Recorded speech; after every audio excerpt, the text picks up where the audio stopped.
Hello दोस्तों, सभी को राम राम। जय श्री कृष्णा, जय बजरंगबली, जय माता दी। सुप्रभात। कैसे हो आप सभी? अच्छे हो, ठीक ठाक हो? पढ़ाई में मन तो लग रहा है ना सबका? ठीक है।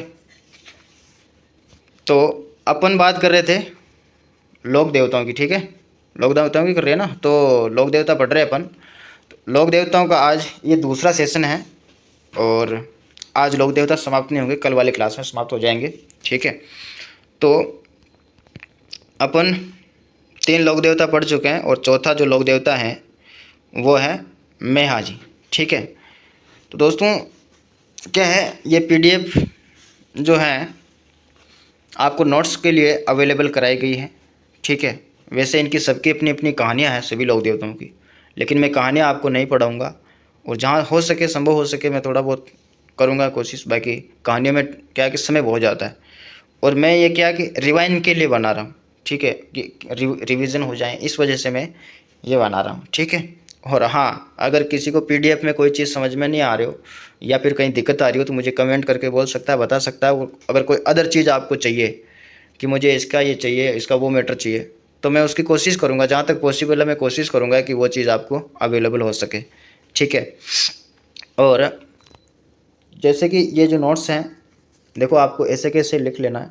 आप यकीन मानिए, आप देखो ये नोट्स आप लिख के रख लोगे, उसके बाद आप किसी क्लास में जाओगे या फिर किस ऑनलाइन माध्यम से, यूट्यूब से या कहीं दूसरी जगह से आप इनकी कहानियाँ देखोगे या सुनोगे, तो उससे आपको कहानी तो याद हो जाएगी। अब कहानी याद होने के बाद में या कहानी सुनने के बाद में आप ये टॉपिक देखोगे ना अपनी किताब में, तो यकीन मानिए आपको दोबारा कहानी सुनने के लिए 2 घंटे, 1.5 घंटे, 3 घंटे ख़राब नहीं करने होंगे। आपको केवल 5 मिनट इसको अपने नोट्स को देखना होगा, आपके दिमाग में सेट हो जाएगा। ठीक है। कहानी का याद होना, मैं मानता हूँ कहानी का याद होना बहुत ज़रूरी है। कहानी याद होगी तो आपको ये जो चीज़ें हैं ऐसे फिट हो जाएंगी। तो इनको आप लिख के रखना ताकि यह आपके बाद में काम आ सके। ठीक है। तो चलिए बात करते हैं और स्टार्ट करते हैं आज की क्लास मंगलिया मेहाजी से। तो मेहाजी का जन्म बापनी गांव जोधपुर में हुआ था। इनके पिता का नाम गोपाल राज सांकला है और ये राजपूत समाज से आते हैं। और इनकी सवारी जो है मेहाजी की घोड़ा है और घोड़े का नाम किरण काबरा। और मेला जो है इनका भाद्रपद कृष्ण अष्टमी को लगता है और इनका मंदिर बापनी जोधपुर के अंदर है। और जो मेहाजी के पुजारी हैं इनमें वंश वृद्धि नहीं होती है। और ये जो है मेहाजी, इनका जो समकालीन है ये राव चूड़ा राठौड़। ठीक है। और इनका जो ननियाल है मेहाजी का, ननियाल के जो राजपूत हैं वो मांगलिया राजपूत थे। और इनका जन्म ननियाल में होने के कारण मेहाजी को मांगलिया मेहाजी कहते हैं, क्योंकि इनका ननियाल पक्ष मांगलिया थे। ठीक है, मांगलिया राजपूत थे। तो इनका जन्म ननियाल में होने के कारण मांगलिया जी को मेहाजी को मांगलिया मेहाजी कहा जाता है। ठीक है। आगे मेहाजी जो हैं वो जैसलमेर के रणकदेव भाटी से युद्ध करते हुए वीर गति को प्राप्त हुए थे। ठीक है। मेहाजी को मंगलिया राजपूत अपना इष्ट देव मानते हैं, इन्हें मंगलिया मेहाजी कहा जाता है। ठीक है। मेहाजी रामदेव जी के मौसा थे। मेहाजी कौन थे? रामदेव जी के मौसा थे। ठीक है। अब आगे बात करते हैं हड़बू जी। तो हड़बू जी का जन्म भुंडोल गांव नागौर के अंदर हुआ था। पिताजी थे इनके हड़बू जी के महाजी या महाराज सांखला। ठीक है। और जाति है इनकी सांखला राजपूत। और हड़बू जी के गुरु बालीनाथ और ये सियार की सवारी करते थे ऐसा माना जाता है। और इनके उपनाम इनके मुख्यतः दो उपनाम है इनके, वचन सिद्ध पुरुष और सुकुन शास्त्री। ठीक है। ये वचन सिद्ध पुरुष और सुकुन शास्त्री के ज्ञाता थे और राव जोधा के समकालीन थे। ठीक है। हड़बू जी जो है राव जोधा के समकालीन थे। इन्होंने राव जोधा को तलवार व मूंग भेंट किए और साम्राज्य विस्तार का आशीर्वाद दिया था। ठीक है। राव जोधा ने हड़बू जी को छकड़ा गाड़ी भेंट की। हड़बू जी का बेंगटी फलोदी में मंदिर है जहाँ इनकी गाड़ी की पूजा की जाती है। ठीक है। तो दोस्तों रिवाइंड कर रहे हैं अपन, फास्ट ही भागना होगा, फास्ट ही दौड़ना होगा। कहानियाँ सुनने के लिए आपको यूट्यूब में दूसरी क्लास देखनी ही पड़ेगी। कहानियाँ सुनने के बाद ये नोट्स आप देखोगे तो दोबारा आपको 2.5-3 घंटे ख़राब नहीं करने पड़ेंगे। 5 मिनट में आपकी कॉफ़ी देखी, 5 मिनट में आपका रिवाइज़ हो जाएगा, ठीक है। लेकिन रिवाइज़ करने के लिए आपको नोट्स लिखना बहुत ही ज़्यादा महत्वपूर्ण है। ये क्लास आज है, कल नहीं है, ये वीडियो आज है, कल नहीं होगा, कोई भरोसा नहीं है, ठीक है। इस वजह से आपको नोट्स बनाने हैं और ज़रूर बनाने हैं, ठीक है। अब बात करते हैं तेजाजी महाराज की जय। तो अब तेजाजी महाराज की बात करते हैं। तो तेजाजी महाराज का जन्म खड़नाल गांव नागौर के अंदर हुआ था, माघ शुक्ल 14 के अंदर, ठीक है। चौदसी बोलते हैं ना रे, अरे गांव में तो चौदसी बोलते हैं। आप लोग समझदार हो ऐसे सभी, ठीक है। सब होशियार हो ना, सबके सब होशियार हैं, हाँ पता है मुझे, ठीक है। चौदस वैसे तो चतुर्दशी बोलते हैं, पर वो हिंदी कैलेंडर में बोलते हैं। हम कहाँ यार, हम गाँव के देहाती आदमी हैं तो हम चौदसी बोलते हैं, ठीक है वैसे समझ जाओगे, आप समझदार हो सभी। तो तेजाजी का जन्म माघ शुक्ल 14 के दिन खड़नाल गांव नागौर में हुआ था। और इनके पिताजी का नाम है ताहड़ जी, माता का नाम राम कुंवरी या राजकुंवरी था। इनकी पत्नी का नाम तेजाजी की पत्नी का नाम जो है पेमल था। और पेमल कहाँ की थी? पनहेर अजमेर की थी। और इनकी जाति धोलिया जाट। तेजाजी की जाति क्या थी? धोलिया जाट। इनका वंश है नागवंश। सवारी जो है लीलन श्रृंगारी घोड़ी की सवारी करते थे तेजाजी। किसकी सवारी करते थे तेजाजी? लीलन श्रृंगारी। इस लीलन श्रृंगारी से कुछ याद आया होगा आपको? मुझे तो याद आया, गाना याद आ रहा है, लीलन श्रृंगारी। हो लीलन श्रृंगारे, हो लीलन श्रृंगारे, लीलन श्रृंगारे। मेरा तो फेवरेट गाना है यार वो ये शायद रानी रंगीली का गाना है और बहुत ही अच्छा गाना है, ठीक है। मैं उसको कई बार सुन चुका हूँ, मुझे मज़ा आता है सुन के, अच्छा लगता है ऐसे। उस गाने को सुनना आप कभी ईयरफोन लगा के, मज़ा आ जाता है सच में, ठीक है। तो तेजाजी की सवारी क्या है? घोड़ी है और घोड़ी का नाम है लीलन या श्रृंगारी, ठीक है। और तेजाजी के जो पुजारी हैं वो घोड़ला कहलाते हैं। पूजा स्थल को थान कहते हैं। कर्मस्थली जो है तेजाजी की वो बांसी दुगारी जो है, बांसी दुगारी बूंदी इनकी कर्मस्थली रही है। और इनका तेजाजी का जो देहांत है वो सुरसुरा में इनका देहांत हो जाता है। सुरसुरा पड़ता है अजमेर में। और सर्पदंश जो है संदेरिया में इनका सर्पदंश होता है। संदेरिया में क्या हुआ था, थोड़ी कहानी बता देता हूँ आपको मैं, कि जो सर्पदंश है ये जो मेर के मीणों से युद्ध करके लौट रहे थे। ये युद्ध करने के लिए वैसे जा रहे थे गायों को छुड़ाने के लिए, तो ऐसे आग लगी हुई थी, ठीक है। तो आग में एक कालियो नाग फलपेटा खा रहे हो, ठीक है। तो वो जुलूस गया था पूरा नाग, है ना। तो आग में जल रहा था। तो तेजाजी ने देखा कि रे कि ये तो सांप जल रहा है। तो तेजाजी ने अपने भाले से सांप को आग से बाहर निकाल दिया था। तो फिर नाग को गुस्सा आ गया सांप को। बोले तेजाजी को कि मुझे क्यों बचाया, मैं तो अपने इस योनि से जो है मुक्ति पाने वाला था, तो आपने मुझे तो बचा के गलती कर दी है, अब तो मैं तो आपको डसूंगा। तेजाजी ने कहा कि ये तो उल्टा हो गया कबाड़ा, ऐसे कैसे हो गया? मतलब मैंने तो इनको बचाया है, ये तो कबाड़ा ही उल्टा हो गया, अब तो ये तो मेरे को डसेंगे। तो भाई के डस लेना, लेकिन मैं किसी के वचन को पूरा करके वापस आऊँगा। कि नहीं, कालियो नाग बोली और कि नहीं मैं तो अभी डसूंगो, कहीं पता तू वापस आयो कि ना आयो, हैं वापस आए कि नहीं आए क्या पता। तो फिर तेजाजी ने उनको वचन दिया था कालिया नाग को कि मैं आपको वचन देता हूँ कि मैं वापस आऊँगा। और मैं अभी लाछा बाई से वचन करके आया हूँ उनकी गायों को छुड़ाने का, तो गायें छुड़ा के लाऊंगा और फिर आपके पास आऊँगा। तो मेर के मीणों से तेजाजी ने लाछा बाई की सारी गायों को छुड़वाया और सारी गायें छुड़वा करके तेजाजी वापस कालिया नाग के पास आ गए थे। और तेजाजी को कालिया नाग ने जब देखा तो उनके रोम रोम से खून टपक रहा था, क्योंकि युद्ध करते समय तेजाजी घायल हो गए थे, ठीक है। उनकी रोम रोम फूट चुकी थी। तो कालिया नाग ने कहा रे कि मैं डसूँ तो डसूँ कहाँ। तो तेजाजी ने कहा कि मैंने अपना वादा पूरा किया है, अब आप जो चाहो जहाँ चाहो डस लो। तो कालिया नाग ने कहा कि मैं नहीं, आपकी रोम रोम फूटी हुई है, मैं ऐसे नहीं डसूँगा। तो फिर तेजाजी ने अपनी जीभ निकाल दी थी कि मेरी ये जगह सुरक्षित, ये जगह अभी फूटी नहीं है, तो तेजा जी ने अपनी जीभ निकाल के कहा कि यहाँ डसो। तो तेजा जी की फिर जीभ में डसा था काला नाग ने, और वहाँ पे जो है तेजा जी का फिर सर्पदंश होता है। ठीक है, तो वो थे उस जमाने के योद्धा, और वचनों में अगर किसी को वचन दे दिया तो प्राण जाए पर वचन न जाए, ये सतयुग की बातें थी। ठीक है, तो चलिए आगे बात करते हैं। ठीक है, मेरे को ऐसा लगता है कि यार मैं कभी कभी ऐसे कहानियाँ बताता हूँ तो कि मैं कहीं महाराज पंडित तो नहीं बन गया।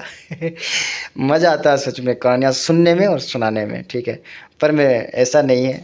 ठीक है, वैसे होना चाहिए, आदमी को हर चीज़ का ज्ञान होना चाहिए, ज़रूरी है चीज़ें। ठीक है, तो चलिए आगे बढ़ते हैं। अब सर्पदंश के बाद गीत, तेजा जी का जो गीत है वो तेजा टेर कहते हैं तेजा जी के गीतों को। और मेर मीणों से युद्ध लड़ा था लाछा की गायों की रक्षा करने हेतु तेजा जी ने। ठीक है, और उपनाम जो है इनके मुख्यतः 4 उपनाम हैं। काला बाला का देवता, कृषि उपकारक, धोलिया वीर, गायों व सांपों का मुक्तिदाता। ठीक है, अब मंदिर की बात करें तो इनका मंदिर पहला जो है वो खड़नाल गांव नागौर के अंदर है। दूसरा डीडवाना, परबतसर डीडवाना के अंदर है, जो कि पहले कहाँ था, नागौर में था। ठीक है, पहले नागौर में था, लेकिन अभी ये डीडवाना नया जिला बन गया, तो इस वजह से परबतसर डीडवाना। और एक और है कुचामन। ठीक है, कुचामन भी अगर ऑप्शन में आ जाए तो कुचामन भी सही होगा। ठीक है, हाँ। उसके बाद तीसरा मंदिर संदेरिया में है, जहाँ पे सर्पदंश हुआ था। और चौथा मंदिर जो है सुरसुरा के अंदर है, जहाँ पे तेजा जी का देहांत होता है। उसके बाद 5वां मंदिर है भावता, जहाँ पे क्या होता है कि सर्पदंश का गौमूत्र से उपचार होता है। जिनको क्या है कि काला नाग या कोई नाग डस लेता है तो उसका उपचार होता है कहाँ पे, भावंता में। ठीक है, चलिए आगे बढ़ते हैं। जोधपुर महाराजा अभय सिंह के समय तेजा जी की मूर्ति सुरसुरा से लाकर परबतसर में स्थापित करी थी। ठीक है, जोधपुर महाराजा अभय सिंह के समय तेजा जी की मूर्ति सुरसुरा में थी और सुरसुरा से लाकर के परबतसर में स्थापित की थी। ठीक है, तेजा जी की मूर्ति कैसी होती है, उसकी क्या पहचान होती है, तो उसके लिए तलवारधारी अश्वारोही योद्धा जिसके जीभ में सांप डस रहा हो, वो मूर्ति किसकी है, तेजा जी की। ठीक है, तो चलिए आगे बात करते हैं। बोलो श्री देव नारायण भगवान की जय। ठीक है, अब बात करते हैं श्री देव नारायण भगवान की। तो देव नारायण जी का जन्म जो है माघ शुक्ल छठा को होता है। छठा ही बोलते हैं ना अपना गांव में तो। ठीक है, वैसे षष्ठी है हिंदी में तो, लेकिन हम तो छठा ही बोलते हैं भाई, गांव के हैं समझते हैं। वैसे ज़्यादातर तो राजस्थान में गांव के ही हैं, शहर वाले तो कहाँ ये छोटी मोटी भर्तियाँ, वो तो बिजनेस के पीछे लगे हैं। ये सरकारी नौकरियां तो हम ही। ठीक है, चलो अब बात करते हैं। खैर शहर वाले भी ऐसा नहीं, पढ़ने वाले पढ़ते भी हैं, किसी को बुरा लग जाए यार। तो पढ़ते सब है, पर फ़र्क ये है कि कोई नौकरी के लिए पढ़ता है और कोई बिजनेस के लिए पढ़ता है। शहर वाले जो पढ़ते हैं वो ज़्यादातर बिजनेस के लिए पढ़ते हैं।